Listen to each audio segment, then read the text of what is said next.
I'd like to introduce our chaplain for today. It's Reverend Dr. Matthew Sauer, and he will open with a prayer.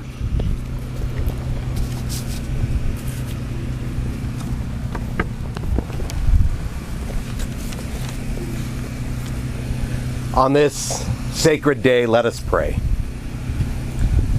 Holy One, Creator of all people and all nations, our refuge and our strength, it is with sorrow and apprehension that we remember the tragic events of the 9/11 attacks. Grant us courage and grant us wisdom for the facing of these memories. We thank you for the constant bravery and the sacrifice of those who helped in any way on that day. As first responders, as military personnel, as chaplains, as ordinary citizens, whether they were at the Twin Towers, the Pentagon, or United Airlines Flight 93. Comfort and strengthen the family and friends of those who died and continue to grieve. Give healing and patience to the survivors of these attacks who continue to live with physical and psychological pain. May those who survived feel gratitude, not guilt. Assure each person whose life changed forever of your protection and strength. Dispel the nightmares. Silence the anxiety. And together, may we learn to depend first on your strength and your protection and your comfort. We pray for your peace as we remember the terrorist attacks of that day. May our memories and our abiding grief and suffering from these attacks awaken in us a compassion of the pain and the fear that so many around the world live with each day. Grant us the courage to pray for those who struggle against terrorism in any form. As we hear of terrorist activity around the world, quiet our fears, heal the wounded of these attacks, and help their families and friends rest in your security. Guide the choices of our world leaders. Give them wisdom and discernment not only as they work to resolve the lasting effects of the 9/11 attacks, but also as they try to alleviate terror in all sorts, from genocide to hunger, from drought to bombings. May their actions bring your peace to all the people of the world. And gracious God, our world was changed on that day. We have seen how easily buildings can fall and how quickly lives can end. And as we remember today, may it remind us that you are our only true security. Give us your strength to face the memory of this attack as the changes it has made in our lives. Give us your compassion to help each other and to recognize need around the world. Give us your hope as we face an uncertain future, and give us your peace. I offer this prayer in the name of the great holy God of all, who I know is Jesus the Christ. Amen. Thank you, Pastor Matt. Let me back up just a second as an introduction. My name is Command Sergeant Major Retired Ed Hansen, born and raised here in Manitowoc and came back here after retirement and got a little bit involved in Red Arrow Park here, being in the Red Arrow for 21 years. My co-host is Colonel Retired Steve Benson. Steve Benson and I were the command team and took 3,200 soldiers from Wisconsin, a handful from Minnesota, and a handful from around the country to Iraq in 2009. And that was our last mission. That was the biggest deployment of the Wisconsin National Guard since the Second World War.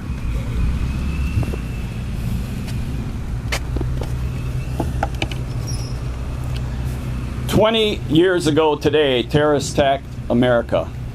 4 hijacked planes became weapons of mass destruction. 2 hitting their target in New York, the World Trade Center, 1 hitting the Pentagon in Washington, D.C., and 1 crashing in a Pennsylvania field. Its target unknown. Flight 11 out of Boston to LA with 76 passengers and crew and 5 hijackers departed from Boston at 7:59. It crashed into the North Tower at 8:46. The tower collapsed at 10:28. Flight 175 out of Boston to LA with 51 passengers and crew and 5 hijackers departed Boston at 8:15. It crashed into the South Tower at 9:03. The tower collapsed at 9:59. On 9/11, over 2,753 people were killed in the New York attack. 343 New York firefighters, 23 were police, and 37 were officers of the Port Authority. Many more people became ill and died over the coming months and years from the toxic cloud created by the collapse of the Twin Towers. Flight number 77 departed Washington to LA at 8:20 with 53 passengers and crew and 5 hijackers. It crashed into the Pentagon at 9:37. 184 military and civilian personnel were killed and many were injured. The September 11th attack on the World Trade Center resulted in the cleanup of 1.8 million tons of wreckage from the World Trade Center site, and it took over 9 months. While video accounts of the World Trade Center attack aired immediately, and we saw them again and again and again, they were burned into our memories. No video footage of the Pentagon attack was publicly released until 2006. The attack on the World Trade Center on 9/11 resulted in the largest loss of life by a foreign attack on American soil, with only 18 people being rescued alive from the rubble. Cases of post-traumatic stress are common among the 9/11 survivors and rescue workers. Respiratory problems like asthma and lung inflammation developed at abnormal rates for those in and around the World Trade Center during and after the attack. But there was one more flight. Flight 93 departed Newark to San Francisco at 8:42 with 40 passengers and crew and 4 hijackers. 80 minutes later, the plane crashed in a field near Shanksville, Pennsylvania. The passengers had heard about the other flights, and it is believed the passengers heroically tried to take the plane back from the hijackers. All perished in the attempt. While today we remember all of those that died on 9/11, all of those that died after 9/11, and all of those that are still dying from their exposure to the toxic waste of the towers collapsing, today we want to remember one person. Now, I've never met her, but I've gotten to know her.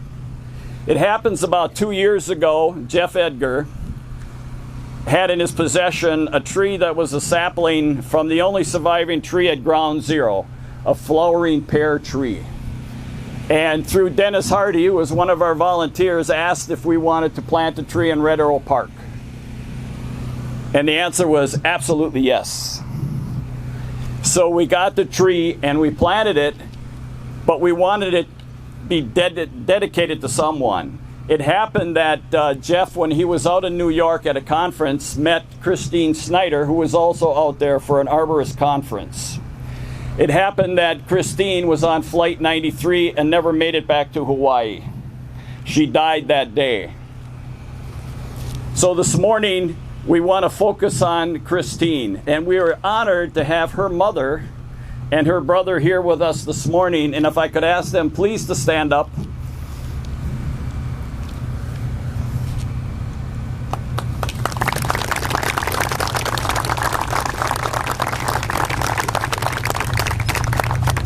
Thank you. So what we decided, we were going to dedicate the tree to Christine and to all of those that were killed that day, but specifically to her, because now we could put a face to one of those numbers. And I'll read you the granite block that we put in front of the tree. It says, in memory of Christine Snyder. Christine headed home to Hawaii on United Flight 93 after attending a National Urban Forestry Conference and visiting New York. Flight 93 was hijacked by terrorists on 9/11. She never made it home. Over 3,000 died at the World Trade Center that day, with many continuing to suffer. This special flowering pear was grown from a seed of the only surviving tree at Ground Zero, and it was planted in Red Arrow Park in her memory and for all who died that day by Silver Creek Nurseries and the Friend of Red Arrow Park. So please take a look at that sometime today when we're done. This last week, what we also did, we found a picture of Christine so people could actually see what she looked like. And there's a very, very nice letter from one of her friends from Hawaii that worked with her. So please read that. I mean, from reading that, she was a very, very special person. Now I'd like to have our quartet come up, and they're gonna sing the National Anthem. Sorry, I got a little ahead of myself.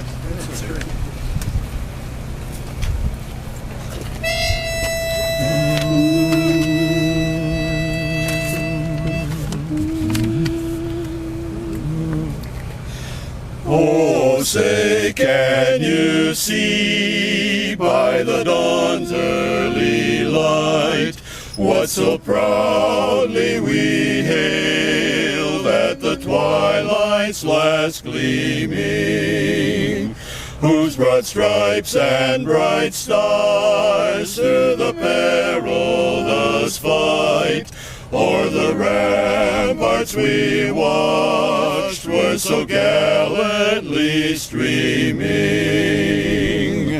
and the rockets' red almost bursting air in air gave proof through the night that our flag was still there. Oh, say does that star-spangled banner yet wave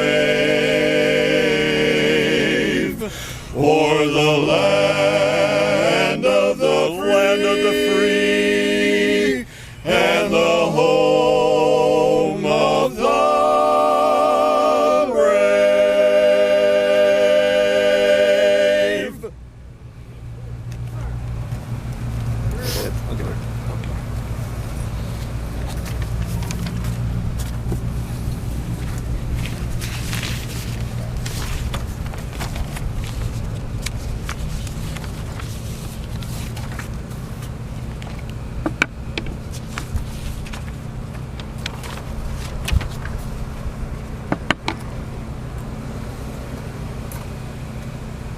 Honor guard, attention!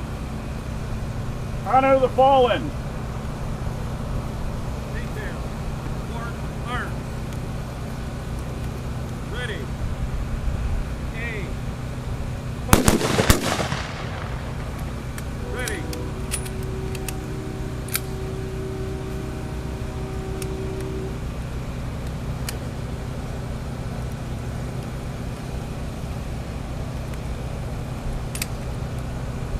Aim.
You can be seated.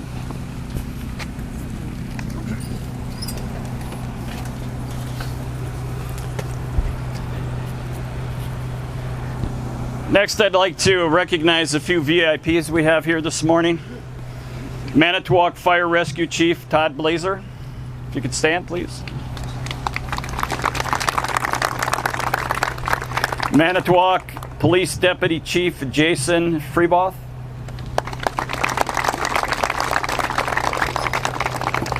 Manitowoc County Sheriff Dan Hartwig. Mishicot Police Chief Paul Granger.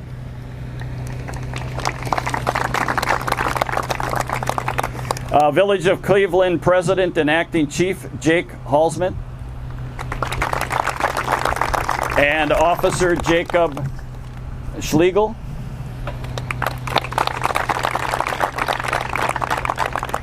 County Executive Bob Ziegebauer. County Board Supervisor District 9 Ken Sitkowitz.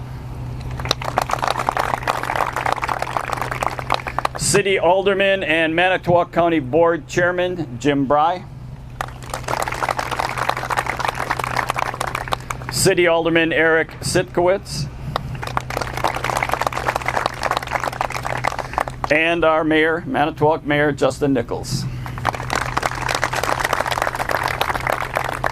We also have some notables here this morning. I'd like to introduce three very special people to me. I'm a member of the VFW. The VFW in Manitowoc was founded by my grandfather, John Franz, and my uncle, Harold Hansen, back after World War I. Harold Coomer is a World War II veteran, and Harold served on the honor guard with my grandfather. Harold is my connection to my grandfather in the VFW. So thank you, Harold, and thank you for being here, and thank you for your service in World War II.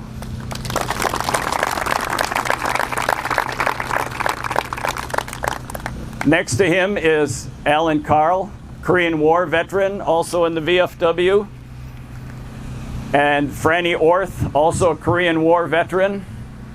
And then we have one more Korean War veteran, Marv Clement, who's out there with the American Legion firing. When I asked him if he wanted to be recognized, he said, no, I'd rather go out and shoot. He's also a Korean War veteran. And then all of our firers this morning, they have done hundreds and hundreds and hundreds of funerals honoring soldiers, Marines, airmen, sailors who have passed. They have gone and fired and played taps and honored them many, many, many times. So let's thank them also.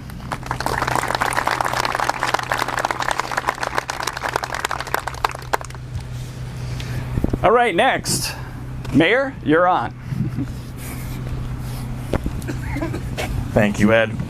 And thank you all for being here today here at Red Arrow Park.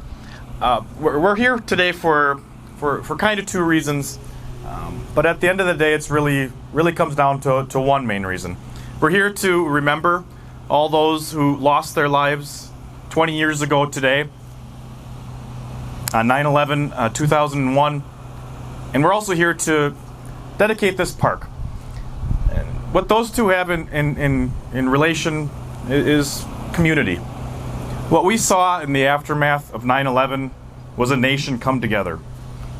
We weren't Democrat or Republican. We weren't California or New York. We were the United States of America. We saw our own citizens, our own friends, our own family perish on that day. And we're here today to rededicate this park for those who served our country, our state, and our city. And what that does is it builds community. What brings us here today. It's the freedoms that we have, that we can be sitting here today in this beautiful park with children playing on the playground. This is what it's about. And a lot of people came together to make this one park in this part of our community beautiful and remembrance. To remember those who lost their lives on 9/11, to remember those who lost their lives during all the wars, to protect that very freedom, to build what we have today as a community, to be able as a community to come together, to remember, to celebrate, to be honored, to love. As Pastor Matt said several times, the greatest gift, of course, that we get is love. And when we love our neighbor, when we love our fellow man and woman and citizen, this is what can come together and happen. We can sit and remember. We could all tell stories of where we were exactly 20 years ago today. And we should. We should remember those stories. We should also remember what happened after that. How we came together as a nation. How we came together as friends and family. How we loved one another. We still have that here today. We have that with people who are wanting to give back to their communities in so many different ways. One of the greatest is to our police and firefighters who are here today, who still go out there every day, as they did 20 years ago in New York and elsewhere, to save us ordinary citizens each and every day. If there are any police or firefighters here today, could you please rise and be recognized? Or former?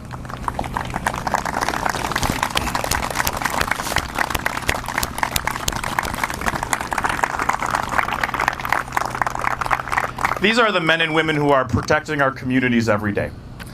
They are the ones, again, who 20 years ago didn't fear running into that burning building or that building that was about to fall.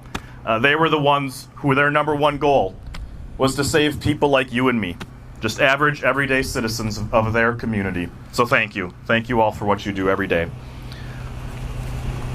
And then to our military for the rededication of this park. It's unfathomable to think that there are folks who will willingly go to protect our freedoms so we can be standing here today. I look at it as, and I'm sorry, but I still see the children playing. That's what it's for. It's for our future. That is our future. And that's what we strive to be better at every day in a community, in our state, and in our nation. That's why I'm honored to be here today. I'm honored, and it's great to see so many of you out here today to remember what happened 20 years ago. To the family of Christine Snyder, it's wonderful to know that we are able to plant a tree here today that will be a symbol and a remembrance of what happened 20 years ago. But also to know that 20 years from now, kids will be able to sit under that tree in shade. That tree will have a significance well beyond any of our comprehension because of what it can do for our community. Thank you all for being here today on this somber day. But I hope we all remember that we are a community. We are one. All of our common goal is to ensure that the next generation playing over there has a better life than any one of us did. Thank you.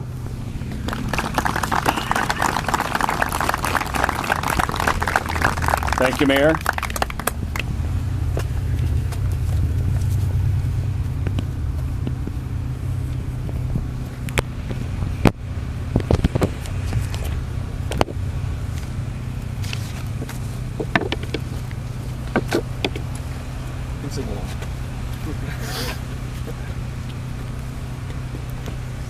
Beautiful.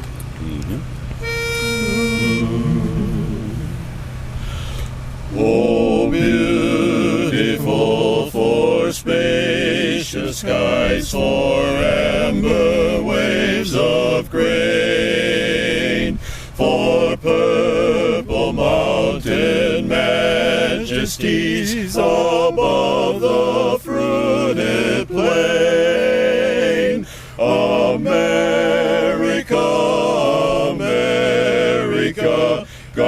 shed his grace on thee, and crown thy good with brotherhood, from sea to shining sea. Oh, beautiful for pilgrim feet, whose stern impassioned stress a thoroughfare for freedom beat across the wilderness.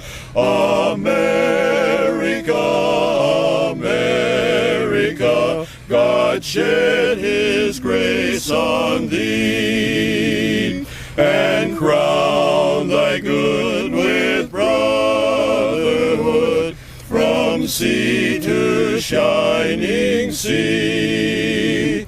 America, America.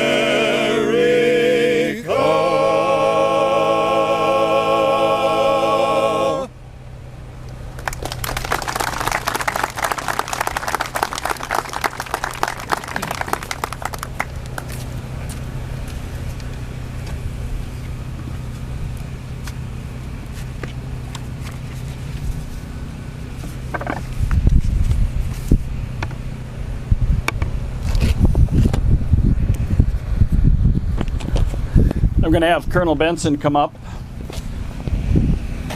You know, all of our lives changed on 9/11, and especially for the National Guard, because almost immediately after the attack, all of our planes were grounded, all of our airports were closed. The National Guard in Wisconsin, the Air Guard and Army Guard were called up to take over the security of all our airports. So almost immediately, we had soldiers from Wisconsin's Red Arrow serving the nation by protecting our airports. Jump forward to 2009, when we, and I say the 32nd Brigade and 3,200 of our soldiers were deployed to Iraq. We trained down at Fort Bliss, Texas, and up in New Mexico.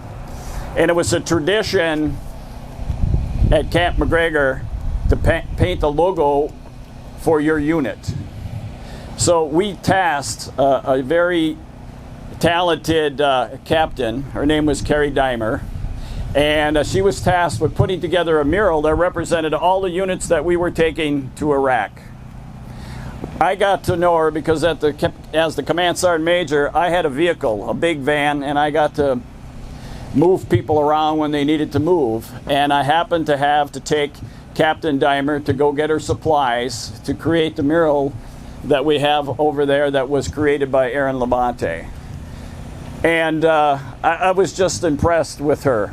You know, part of a sergeant's job is to look at officers also as a Command Sergeant Major and give feedback to my commander about what kind of officer I might think they are. And she was one of the best. Now I'll turn it over to Steve. Thank you, Ed. And before, I'm going to talk a little bit about Carrie, but Ed, I want to personally thank you for what you have done here with the help of your local people. It's incredible, and we thank you for that.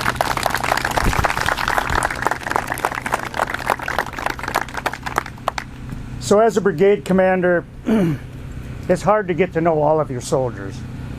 You might meet them, you might talk to them, but it's hard to remember. We had about 3,500 in the brigade. Of that, we took 32 to Iraq. And you start learning who you depend on, much like you probably do in a local police force or a local community or a VFW or a Legion.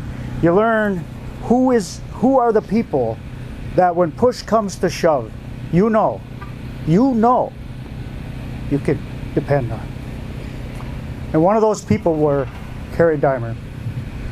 And Captain Dimer, I tried to think of 3 words that would describe her, and it doesn't do it any justice. But she was ambitious, she was loyal to a fault, and she was dedicated. And those 3 words ring true of Carrie Dimer.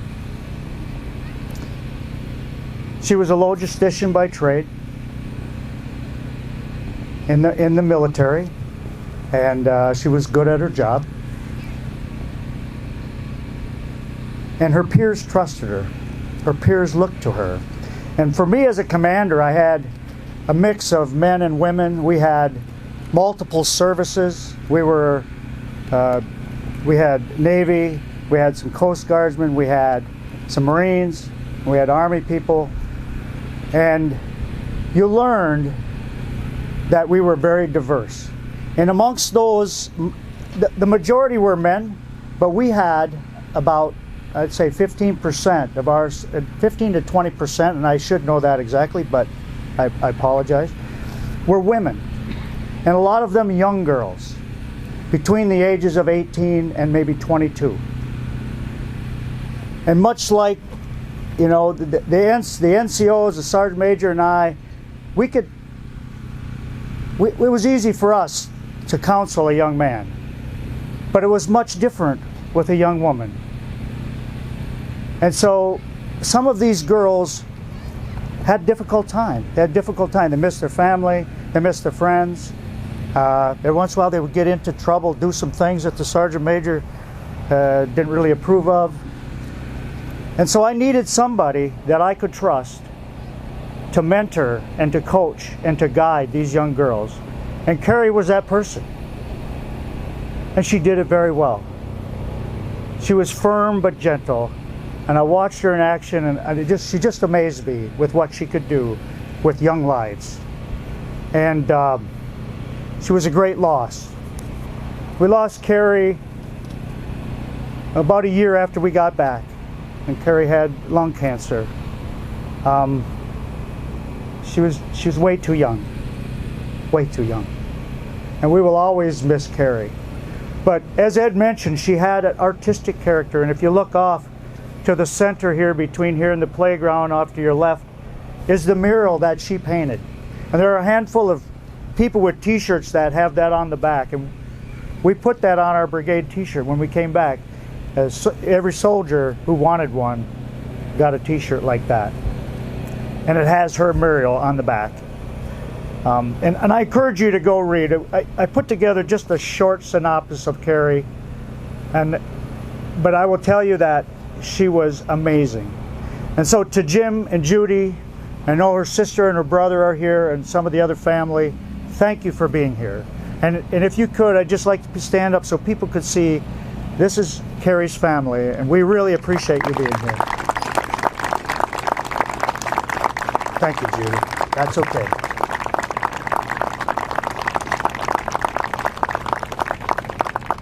Thank you very much. And we actually tried to get the actual bunker that she painted back from Camp McGregor, which is in the North Fort Bliss. And when they were moving it, it broke. We had a difficult time trying to find somebody to haul it. You can imagine a bunker that was about that tall, but 5 feet wide and hollow in the middle. It was used as a training aid at Camp McGregor when you would have incoming rounds. Normally in country, we'd put sandbags all around them and over the top of them, and that was where you could hide if you were so desired to maybe not be affected by incoming rounds. So because that broke and because we had difficulty getting it up, we got permission from the Army to bring it up here, and they give it to us. Ed came up with this idea and had somebody help him make a concrete replica of the side of that, and had that mural painted on there. So all the brigade units are represented there, from the battalions and the separate companies. So just so you know the little of the history and the background of that. And on the back side of that, Ed put the 32nd Division song, and so that's been with the division for, I believe, World War I, right?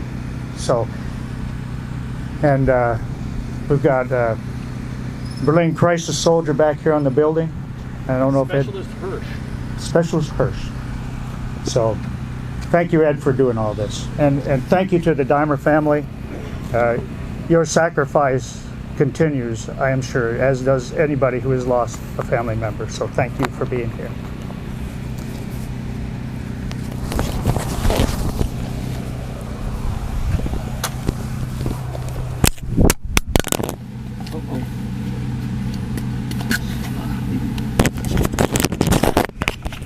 I guess that's an add-on.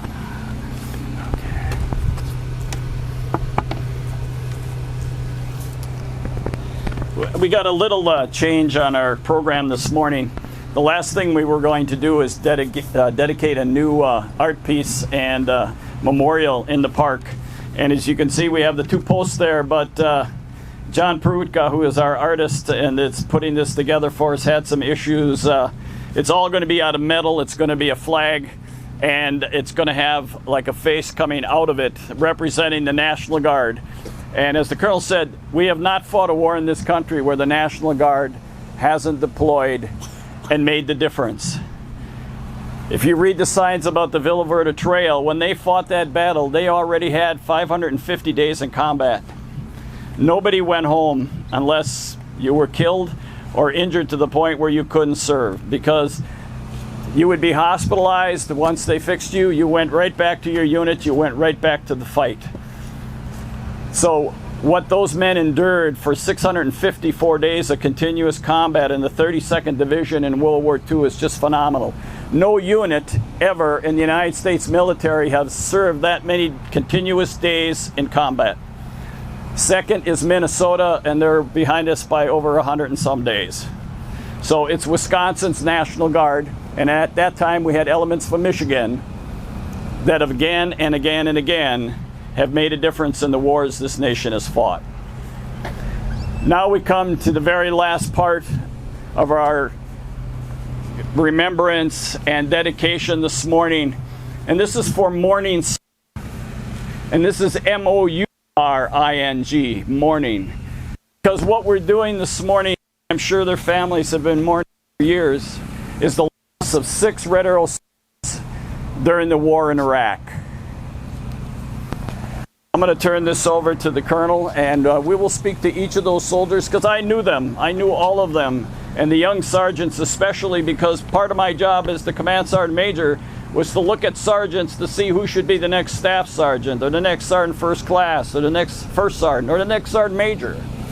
So I had a very interesting relationship with all of my sergeants throughout the whole battalion and later throughout the whole brigade. So I knew all of those men, and it hurts me to think and to remember that we lost them. So this morning, Morning Sun will be dedicated in remembrance of those 6 soldiers. And before we start talking about those soldiers, we have quite a few Red Arrow soldiers in our crowd today. And I welcome all of you. We've got a former brigade commander here, Mike Rand. And we've got a battalion commander, Dave Sands. Come on, stand up. You officers can follow orders. Come on, stand up for a little bit. And we've got several other Red Arrows. If you served with or trained with the Red Arrow, please stand up.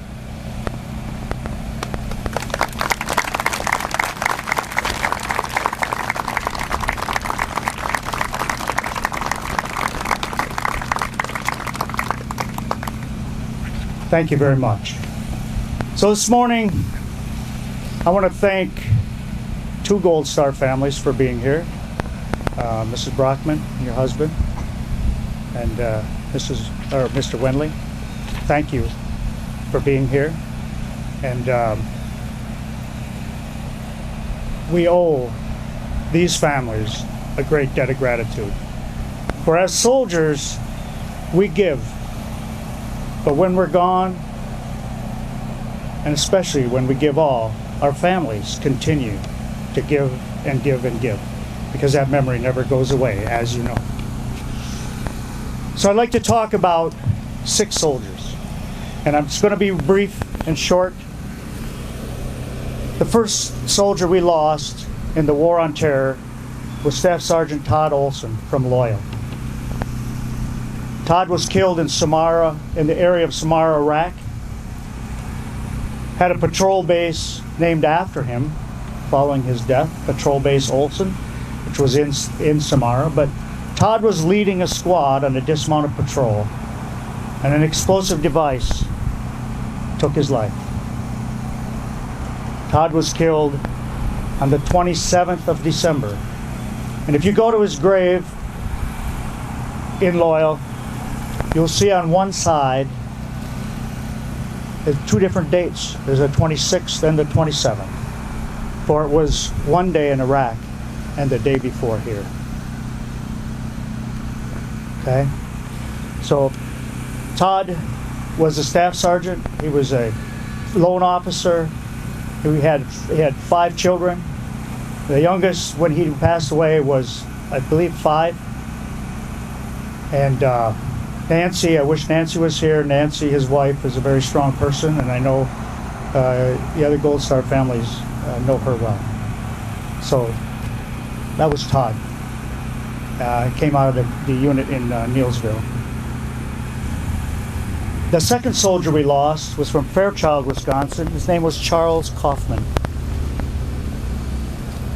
And Charles was a young soldier. He was a Humvee driver. And we often wonder, you know, did our lives make a difference? After we go, did our lives make a difference? Let me tell you something about Charles. Charles was killed by a bolt from a Humvee door that penetrated his side. And after that, after he was killed, I was actually serving in the Theater Support Command. They took our brigade headquarters and put us down in Kuwait. And we got to travel north a little bit, but not as much. But the safety people took a look at why did that kill Charles? The explosive penetrator didn't come through the vehicle. They had armor. But because that bolt was welded solid, it was a chain, like when you drop the marble and you watch the other one go back and forth on the pendulum. That bolt shot through. And so after Charles's death, they created a spline to take up that space. So even though it cost Charles his life, that probably saved countless other soldiers. So Charles made a huge difference. And I wish Celeste, his mother, I've met her a few times, and his father were here, but they couldn't join us today. But wonderful people. So we'll miss Charles. And he's buried just outside of Fairchild in a small cemetery. The next two I want to talk about together because they were in the same vehicle in southern Iraq, not far from the Safwan Hills. So if you look at a map, Safwan sits off to the east as you're going north, and they were at they were based in Camp Navistar, which is right on the Kuwaiti-Iraqi border, and their job was to escort convoys of supplies and equipment as they went forward. And there were several bridges. It was an interstate, if you will, kind of a poorly made one, but it was an interstate. It was a high traffic route, and there were overpasses. And the insurgents would plant explosive devices by those overpasses. And as they went by one of those, it triggered and hit their vehicle. And I believe Michael was killed immediately. And I believe that Andrew was injured severely. But he lived for a small while after that. And I remember well, we did a memorial service at Camp Navistar for those soldiers. And I believe several of us were there. What a sobering event to lose 2 men in one day. And what a heartbreak for you, Mrs. Brockman, to lose your son.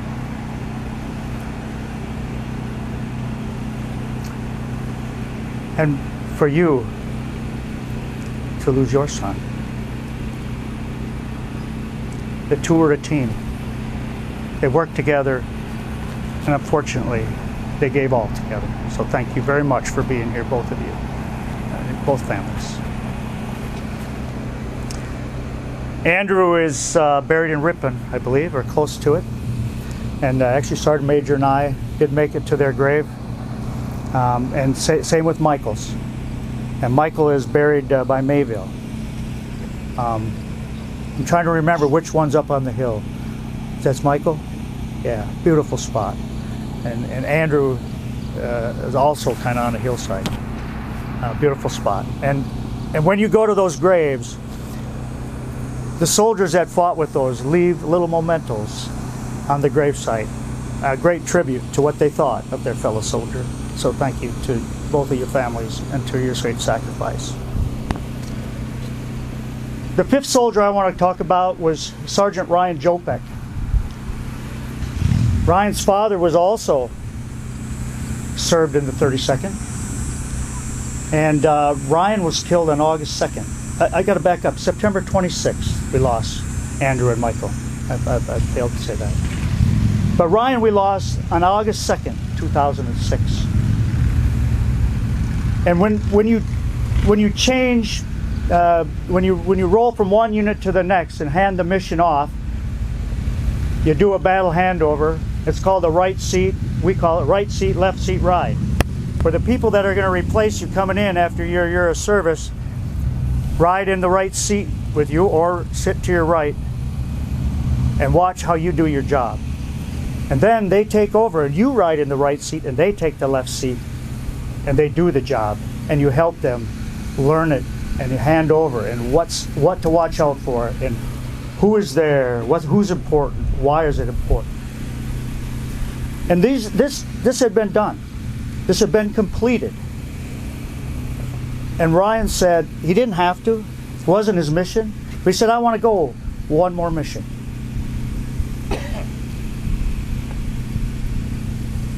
It cost Ryan his life. But he was a great patriot and a great soldier. And he did it because he was dedicated.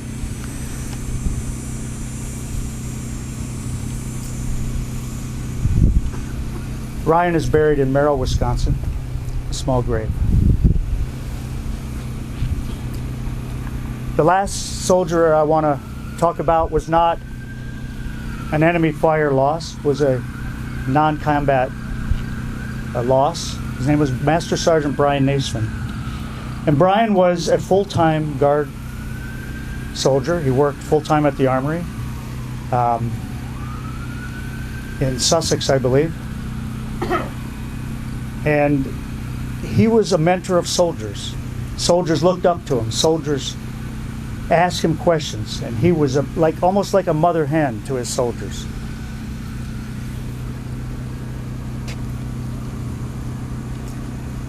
Brian died at Camp Taji, Iraq. And if you know anything about the bases in Iraq, Taji was kind of a junkyard for burned out, smashed up, everything from boats to tanks to artillery pieces that the Iraqi army had that was no longer functional. It all got drug into Taji from that part of the country. And so I remember the first time Ed and I went to Taji to visit the soldiers there. My first thought in my mind is, this is a desolate, ugly place, because it was all rusted hulks and vehicles. And those soldiers that worked there managed a couple detention facilities and tried to help work with people that we had detained from Iraq, from the insurgents and others. But Brian Natesman lost his life on May 22nd, 2010, and he's buried in Racine, Wisconsin. So please, with me, remember to thank these families, the Wendlings, the Wallaces, the Dimers, and all those soldiers that we've lost, because I'm sure there are many that you know that we've lost over the years. And I really appreciate you being here, and thank you for letting me tell you a little bit about these soldiers. They were all incredible, incredible soldiers. Thank you.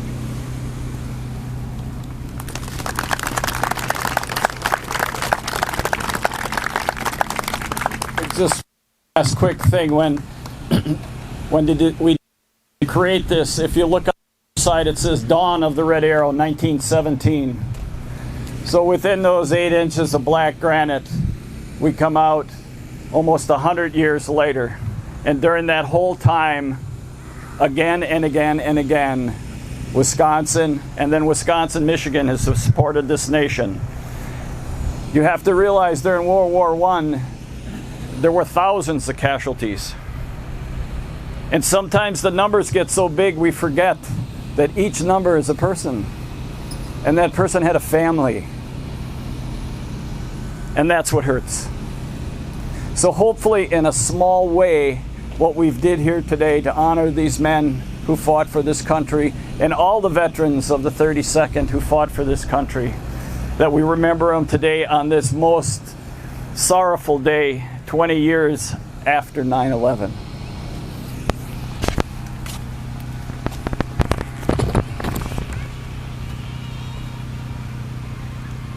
Honor guard, attention!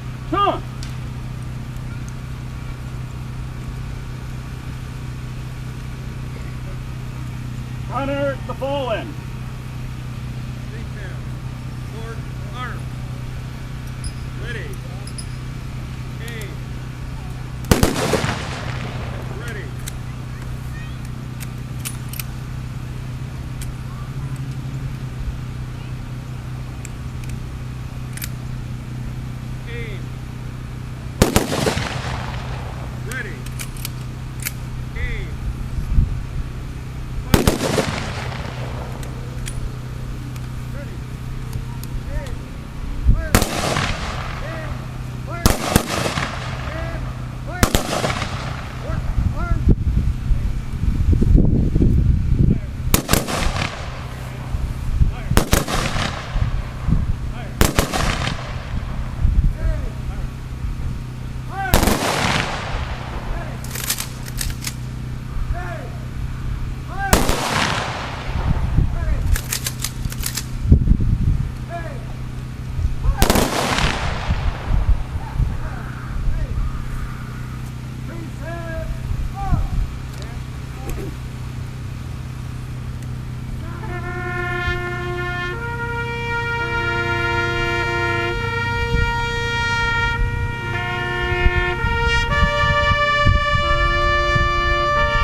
While the storm.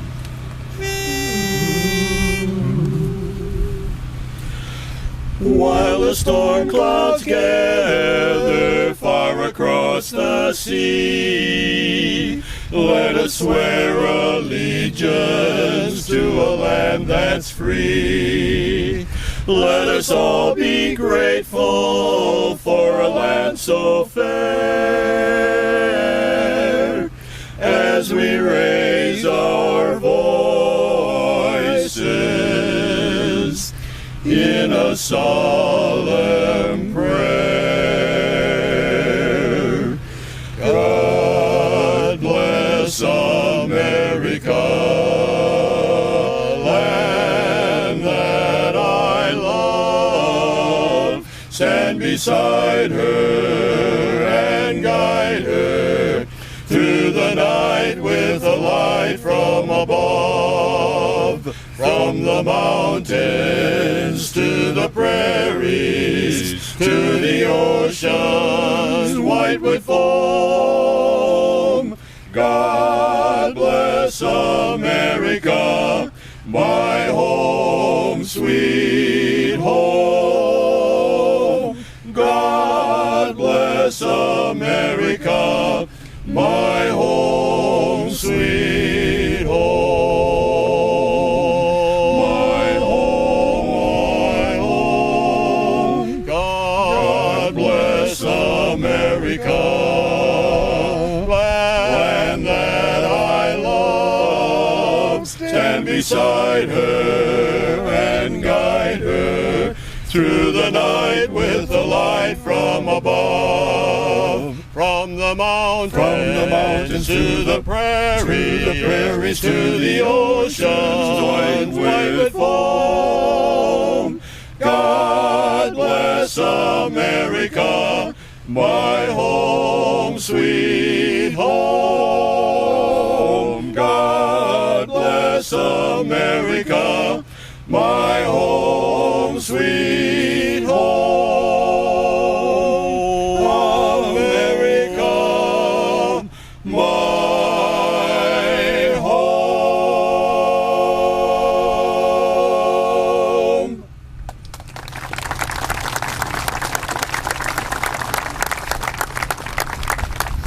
We're almost ready for the last one, too.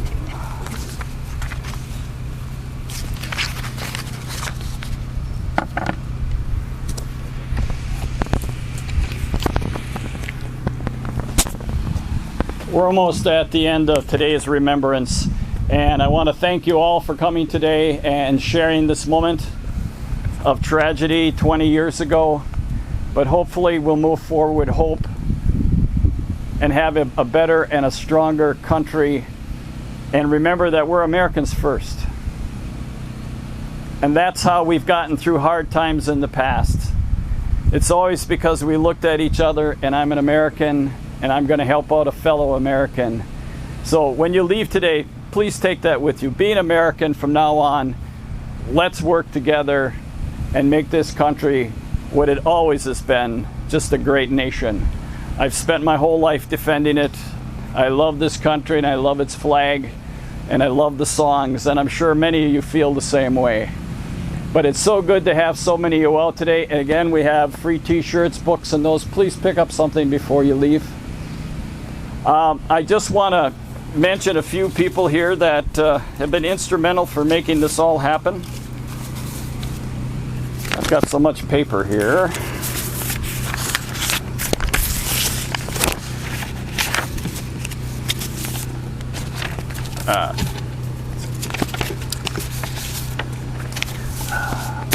First of all, I want to thank the Friends of Red Arrow Park. We created that organization about 5 or 7 years ago, and I was fortunate enough that when I decided I wanted to get involved in doing something in the park, there was also a group of people here that were already working on the park, trying to clean up the trees along the beach and make it a better place. So I ended up with some great people to help me with this mission, and I'd just like to mention Command Sergeant Major Retired Clarence Bruner. Raise your hand, Clarence. Sergeant First Class Frank Lapine. Dennis and Debbie Hardy. Kathy and Pete Walk. Audrey's back there. Captain Joe Wilson. Dave Sukup. And others that have helped us out over the last 7 years to turn the park into something that tells the history of the 32nd. You know, there was this rumor that the park was named after Red Arrow Products. Red Arrow Products was named after the 32nd Division Red Arrow. The gentleman that started the company was a veteran. I'd like to thank the Red Arrow Veterans Association. You guys can stand up, and gals. A whole bunch of you out here. Come on.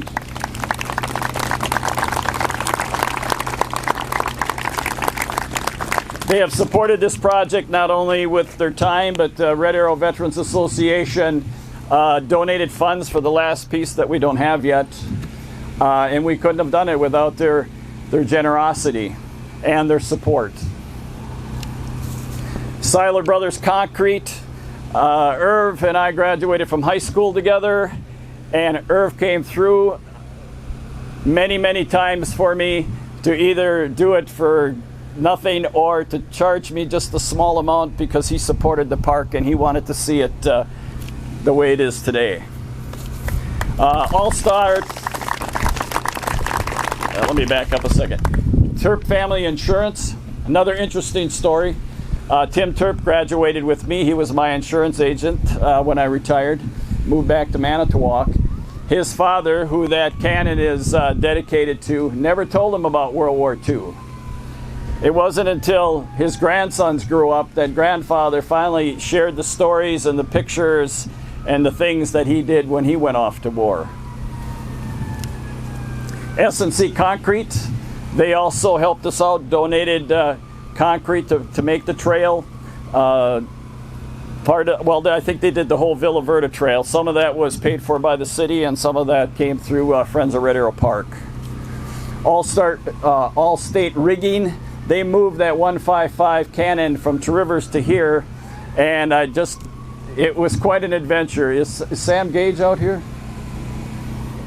Anyway, I'd just like to thank her and her crew because they bit a little bit more off than they could chew to begin with. They thought they could just tow it over here, but that cannon being over 100 years old and it was on stands, and those tires weren't going to be aired up any day soon. So they had to pick it up and put it on a lowboy to get it over here, and then pick it up again to put it on our stand over there. Nelson Sign and Graphic, all the signs that you see out there were done by Pat Nelson. Backus Electric, Don Backus is a VFW member and a Vietnam veteran, and he was instrumental in getting all of the lights and power up by the flagpoles by our main area, the brick area up there. Red Arrow Products, they donated to making the park a better place. Rotary Clubs, Manitowoc and Two Rivers have big support for Red Arrow Park.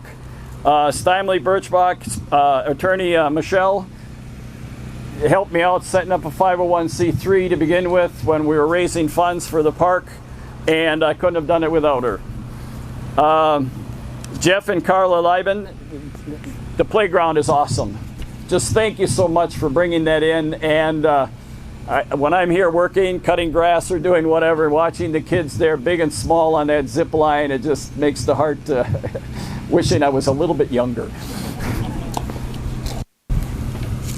Fricky Concrete, they donated most of the concrete for the project, which just was amazing. You know, he said he was going to support it, and I asked, well, how much? And he said, don't worry about it.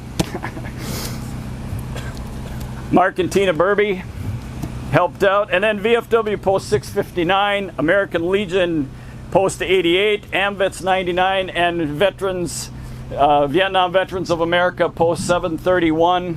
Again, they're all here supporting, and they've supported over the years, too, to make this park become what it is today. Thank you, Bob Fricky, for your songs, and we have one more for you to sing.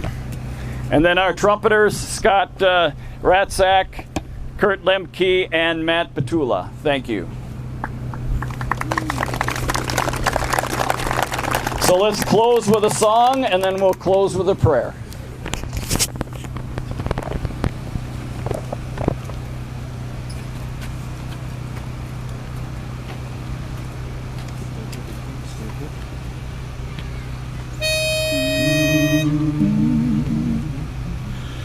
Let there be peace on earth, and let it begin with me. Let there be peace on earth, the peace that was meant to be, with God as our Father, brothers all are we. Let me walk with my brothers in perfect harmony. Let peace begin with me. Let this be the the moment now. With every breath I take, let this be my solemn vow, to take each moment and live each moment in peace eternally. Let there be peace on earth, and let it begin with me.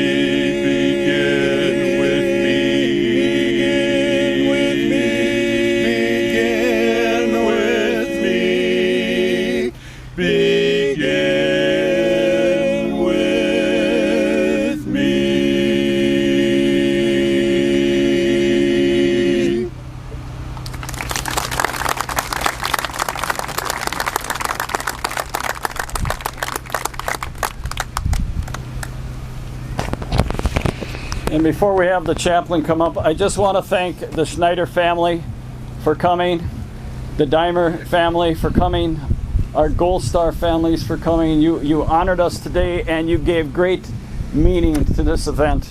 So thank you very much. Chaplain, if you will close with a prayer.